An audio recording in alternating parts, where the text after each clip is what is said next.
Hi again, everyone, and welcome to the Marshall County Museum, where we are here at the newly built sports room. I'm Tony Ross, and it's a pleasure to be joined alongside a legend here in Marshall County, Don Bunge, a longtime football head coach. And as I look at my notes here real quick, 160 games that he has won in his football career at Bremen. He lost 102, tied 10. Posted a record of 50-6 when facing Class A opponents. He was a three-sport athlete, a Hall of Fame inductee at the University of Indianapolis, and he served as a paratrooper with the 101st Airborne Division during World War II, elected into the Indiana Hall of Fame in 1988. Don, welcome to the interview. I guess my first question to you is, what haven't you done in your lifetime? What was the question? What haven't you done in your lifetime, it seems like? Not much. Yeah. Well, I kind of beg to differ, because you have been a tremendous inspiration to a lot of folks, including not only just your players, but those who have had the opportunity to get to know you. And let's get to know you a little bit. You know, I want you to talk about growing up. You were born in DeKalb County, 1923, near Waterloo, Indiana, on a farm. What do you remember about that period of your time in life? Well, that was during the 30s and the Depression. Things were pretty tough. I can remember my father worked for $25 a week, and I went to work at age 13 in a dairy for 90 hours a week for $2 and a half. Wow. You know, you had an old farmhouse, I believe, that you talked a little bit as it being one of those old farmhouses that when the breeze would come through the house, the rug would lift up. I mean, talk a little bit about that, because it's obviously something you remember vividly from your childhood. I think I was about 3 years old when I moved into that house, and it was nothing but a shell, and needed a lot of work on it. Of course, my father being a carpenter contractor, he was able to make a lot of improvements on it, like new siding, a couple of new porches on it, and a couple of fireplaces, and a big garage. We had a garage that was, I don't know what size it was, but we made the cement blocks ourselves by hand. Wow. And I think probably stored some equipment in there, of course, and he had a big wood shop and place for his car and a place for his truck, and so it's a big place. Is it fair to say that in your growing up period as a child, you learned a lot about responsibility? Because I'm sure you probably had some jobs as a kid that you had to be responsible for. Yeah. My father would leave a list every morning before I went to work at that dairy at age 13. He'd leave me a list of things to do. And he'd take off for work. So it's all left up to you, right? Yeah. You know, you started interested playing sports at the age 13, correct? Well, in Waterloo High School, of course, those days they had nothing but baseball and basketball. And I think we had a couple track meets on the grass or something outside, and that's about it. You know, when you played your sports, you remember the very first head coach you had? Very first coach I had was Red Dorton, and of course he graduated from Indiana Central College, and I think that's probably the reason he directed me down there, all the years I was in high school. You know, do you remember in your childhood the days that you were playing basketball? How was it so different back then playing the game for you? Well, you didn't get as many fouls and you were out of the game. I wasn't that much of a basketball player. I was probably more defense than anything. But we had a couple of real good ball players on the team. Principal's son named Ray Smith. He's the first guy I could see could shoot a running one-hand floater and make them. In those days, that was really an oddity. And another kid on the team, Perry Martin, he went on to Indiana Central College, and then I got along pretty well with him. I'd get after him, and then I'd just walk away from him. I don't want to discuss nothing. I just tell him what I thought and walk away from him. Yeah. Yeah. Well, the problem is we've had too many fans feel like they need to have their important say so in it, and they don't know how to talk to the official. They want to yell at them, and and that's why we're getting shortage of officials anymore, and quality officials. And it's gone down because of that, one of those main factors.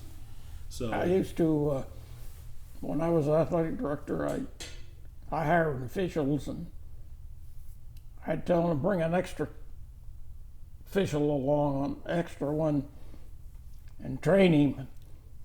And see, that's a good idea. I'd give him a little bit more money, and I thought it was a good idea. It is.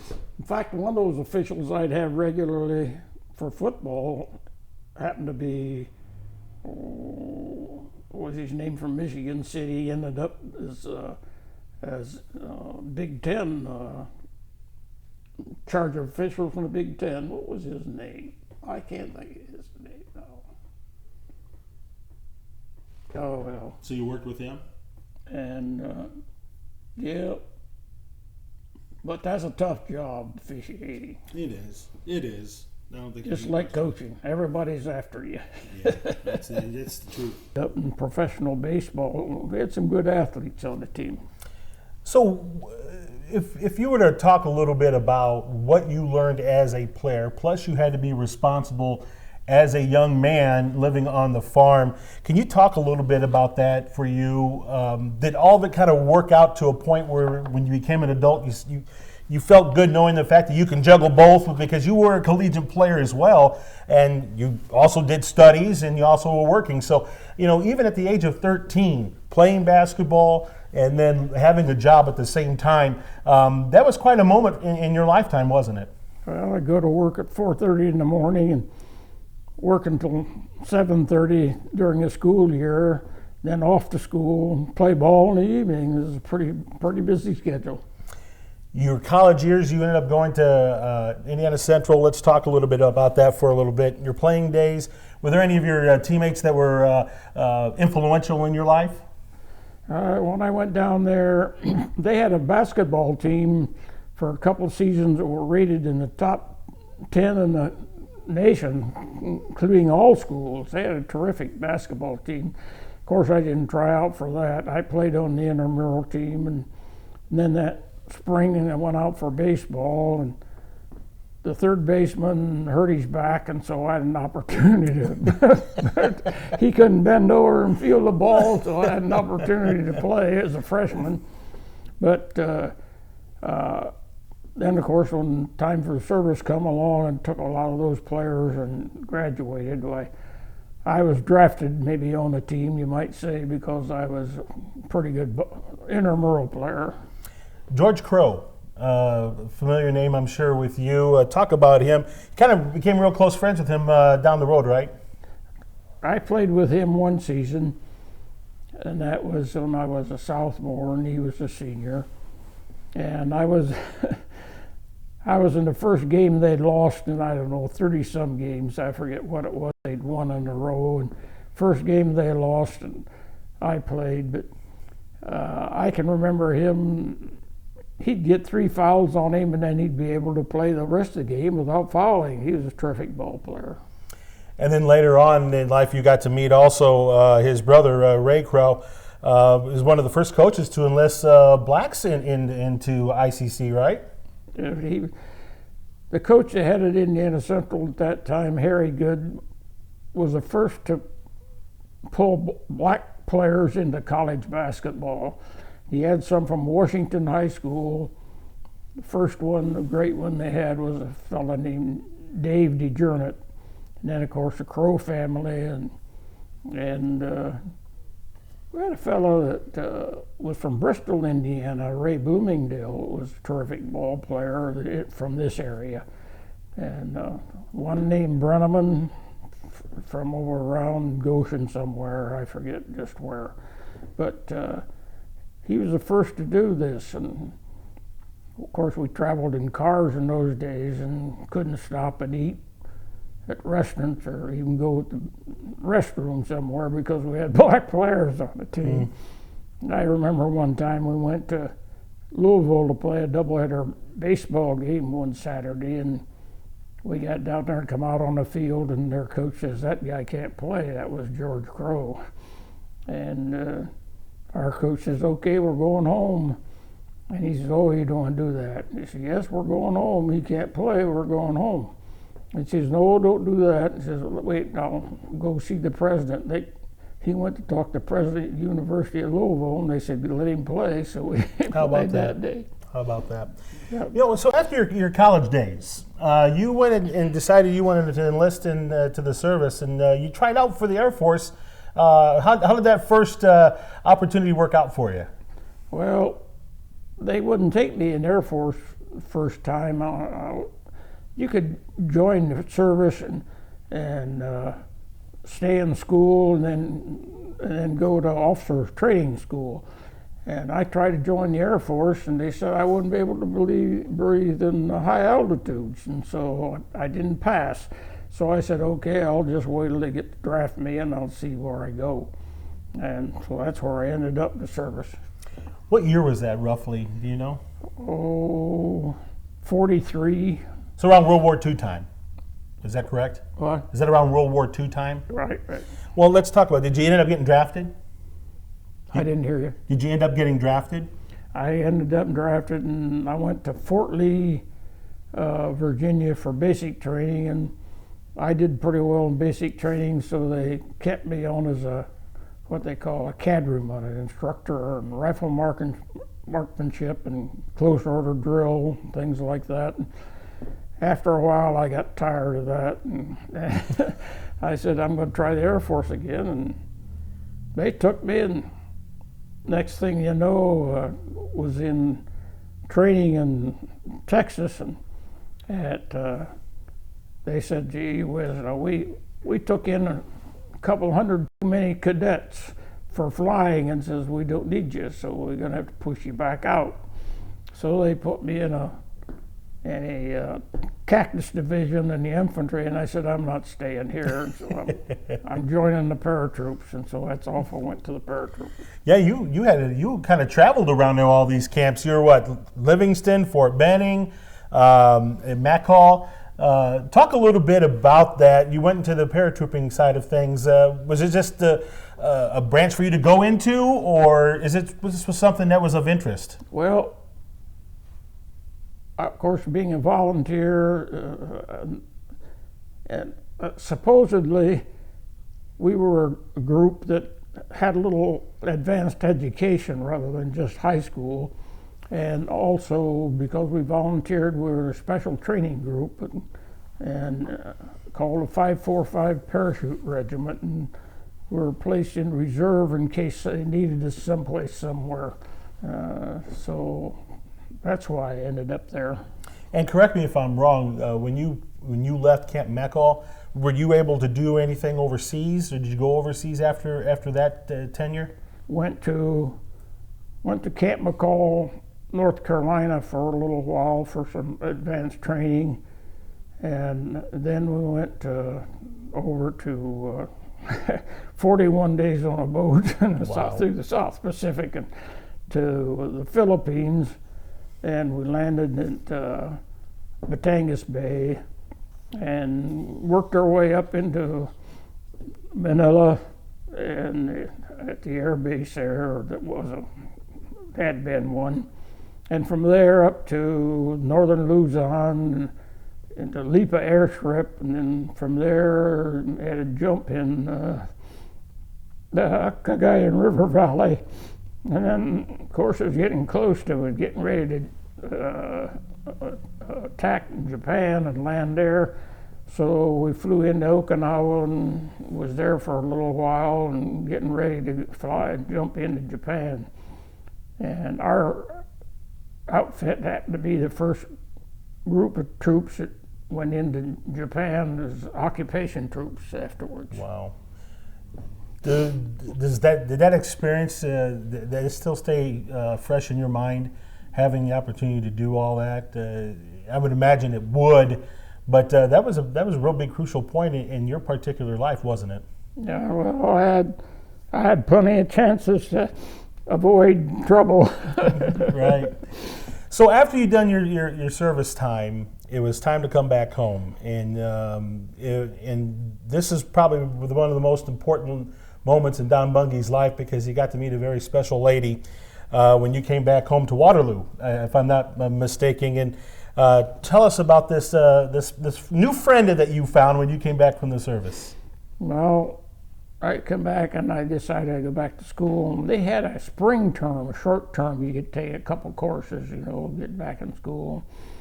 So I joined, I went back to school in the spring of '46 after I got out of service. And while I was there, I played on the baseball team, and I met my wife, Jan, and of course we were married for 71 years. And her father had some bad health, and so she went home one summer to take care of him and didn't come back that fall. And I'd go up there to Kokomo to visit her where she lived, and one summer I went up and worked in a Continental steel mill, and then went back to school again, and we decided to get married in '47, the spring of '47. And of course then they started a football program that they had dropped for several years, and so I went up for that and I made that team, and we were conference champions and that. We had a very good baseball team, of course, with some real good baseball players. And throughout that entire time, Jan was there watching every single game. As a matter of fact, if I'm not mistaken, they referred to her as Don's girl. Is that right? Yeah, my friends called her Bunge's girl. Bunge's girl, there we go. Yeah. In 1948 was also a big year for you both. You began looking for teaching and coaching jobs here, and in our particular area.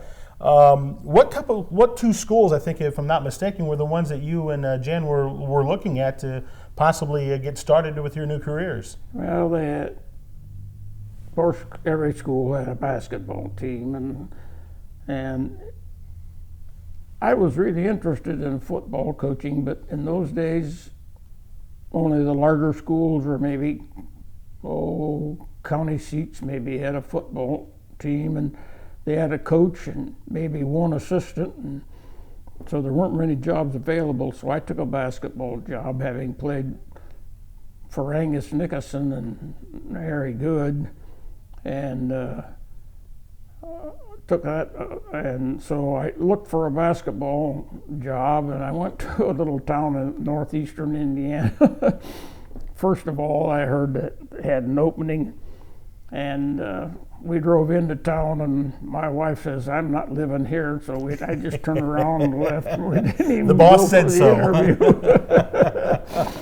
And then I went to it was Walkerton Lincoln schools then, and there's a fellow named Rademacher was the superintendent, and they had a poor program for several years, and so he hired me, and I improved the program considerably, and he got sick with a heart attack, and so I had to act as a superintendent of schools. Oh my goodness, I did not know that one. Being a coach, nobody else to do it, I guess. Right. And again, neighboring town of Bremen had a couple bad years in basketball. I think they'd only won one game, or maybe none, I forget. And so, having done a pretty good job at Walkerton, they come over and asked me to come over to Bremen. And what were your thoughts when they come in and said, "Hey, the Bremen superintendent goes to Don and say, Don, you know what? I like what you're doing here, and we would like you to do the same at our school." Was it one of those where you're kind of hesitant to take the job, or is it like, you know what? Hey, here's another fresh start? Well, we had a real good superintendent and principal at Bremen, and so they got the idea they wanted to start a football program, and again, there wasn't anybody else available but me, and so I took over that. Now, did you actually start the track program over at Bremen too? Yes, I did. Talk a little bit about that. I mean, did you know a lot about track at the time?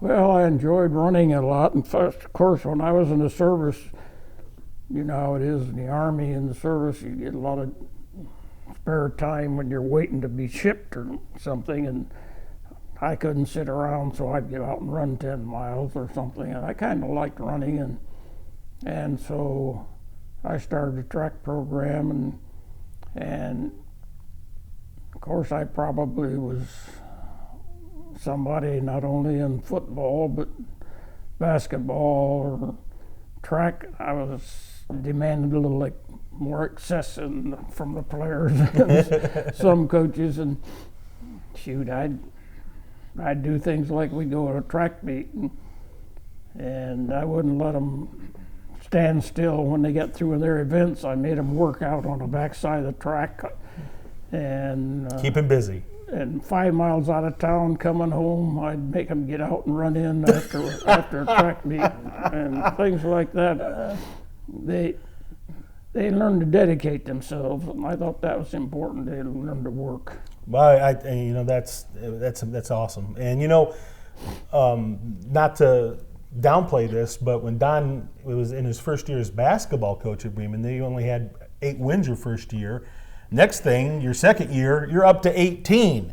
So all that running apparently that you made your kids do ended up paying off. Yeah, well, in those days, if you were coaching, of course I did, I'd go to school 5:30 in the morning and practice a JV team, and then have an intramural program at noon, and then practice a varsity after school. Then after that, you go scouting. You get home late at night.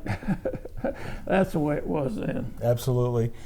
What do you remember about your first year as a coach with the football program at Bremen? Well, of course, we were actually built a football field there ourselves. We had a local contractor named Heckerman, and he graded it off for us. And then we had a local contractor and does yard work, and he planted the grass and so forth. And they put a cinder track in, of course, and we more or less built that thing ourselves.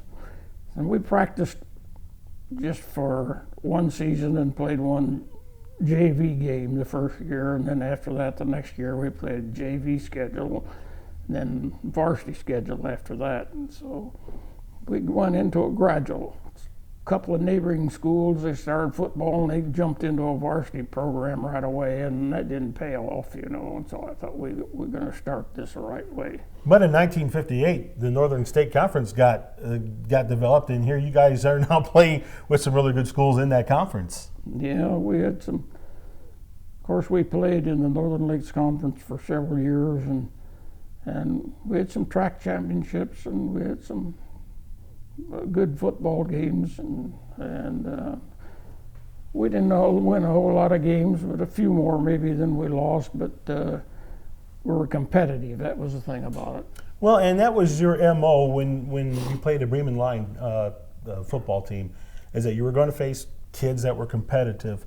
I want to talk about those kids a little bit. Not to pick your brain for the individual, but maybe just in general, like Don.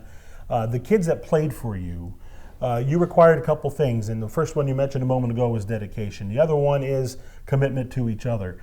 Talk a little bit about that. As you progressed in your 28 years, I think, of football, or as a head coach, talk about that kind of coaching for these kids, because we hear today so many kids just want to go and do their own thing, and they lose the team mentality, so to speak, playing together.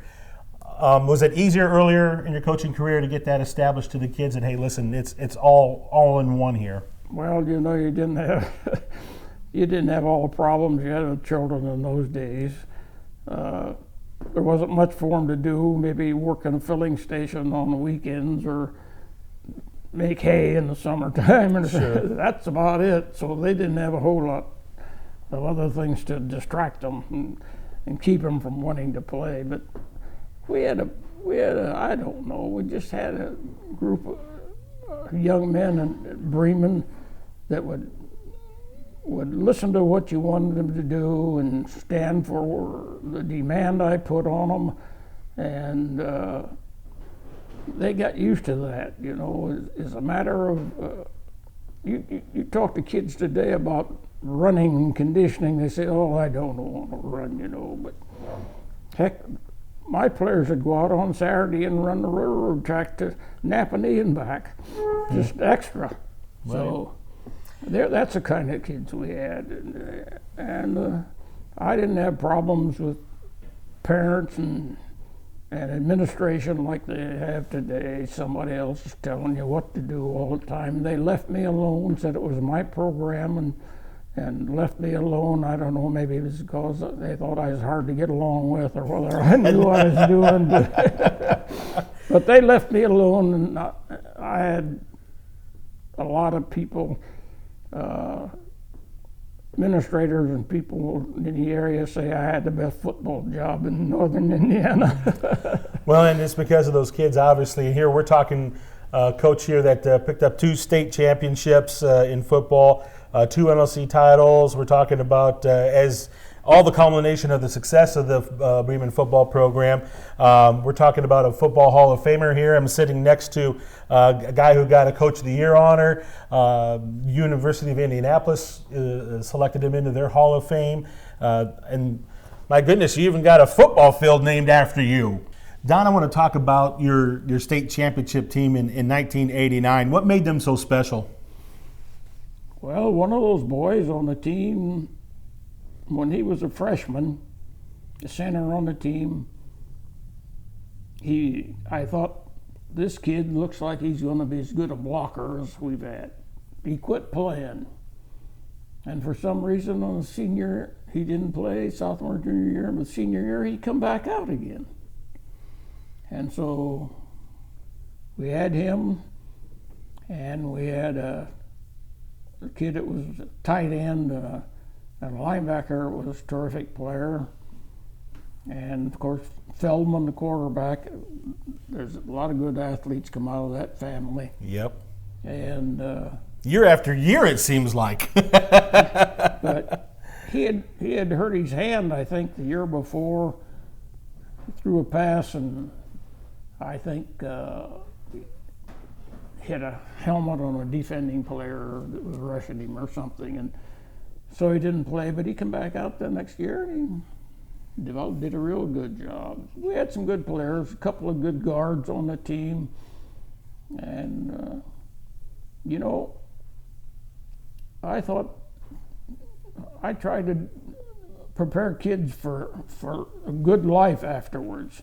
In other words, good work ethic and to behave themselves and be good citizens, whether they're in school or where they were. Mm-hmm. And like I said, I demanded quite a bit from them. I really did. You know, they always say when you set the bar for a child to try to achieve something, the real big key is to make sure you, as the individual who set it, stay consistent with what you do. Meaning you got to have a format, you got to have a game plan to execute and make sure your child understands this is the border. I mean, this is the line. You can't cross it, otherwise you ruin it for everybody. You know, and you know that's a real tough sell nowadays. It seems like with our kids playing sports. I had some good assistant coaches. All those years I coached, I don't think I had 10 different assistant coaches, and I had 4 or 5 of them stayed with it and did what I asked them to do and put the time and the effort into it. We used to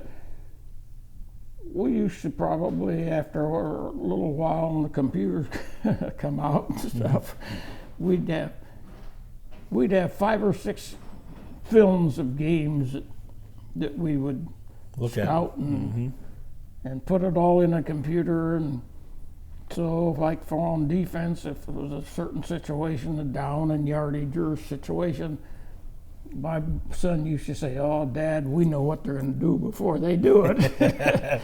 So, but that was the preparation those coaches did for me.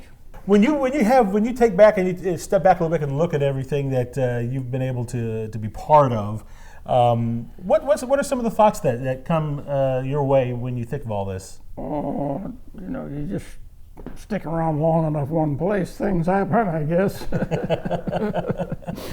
Well, you've had some great things happen to you. Here's the other statistic that I'm going to announce real quick that I find absolutely amazing. Since 1956 season, this gentleman right here, Mr. Bunge, has only missed one practice, football practice. One. And that's even after the years he was a football coach. One. Now, here's the other amazing part of it. I want you to tell our viewers here why you missed that one practice, because I find that this is humorous. I enjoy fishing, and I was up in northern Michigan fishing for walleyes, and the walleyes were biting pretty good, and the team was going to play another one that wasn't very good, and so I thought, well, the score will be 60-0. The walleyes were biting too good, and so I didn't go home. And Bo Hunt happened to be on that team, so and that was a great team, by the way. That was a tremendous team. And that was a tremendous team. Yeah. Bo Hunt was an amazing player, and but you had everybody that, especially in that particular year too, that was just having great seasons. Talk a little bit also as we wrap it up here. Since you retired from teaching in '84 at the ripe old age of 64, you still go to all the practices. So why is that? I don't get to every one of them, but I get to most of them now. A year ago, when my wife was bad health and in the health center, I probably only got there occasionally, but then after she died, I'm back again. Final question is as much as we talk about this gentleman's success as a head coach, a player, his time in the service, he was married to a wonderful lady in Janice. And I want to end our final interview here with this one question. How much of an inspiration was she to you? Oh, probably the most important person in my life was her. Yeah. It's proven to be that football has been a family thing with your family. Talk about that. Obviously, Jan was the glue. I mean, we can all admit that. But I mean, football being in the Bunge family was something that it was just natural, wasn't it? Yeah. My boy, of course, he was a wide receiver and a safety, and he dislocated his shoulder 3 times when he was in 8th grade. Yeah, 8th grade, and he's a sophomore, and when he's a senior, and so he's done.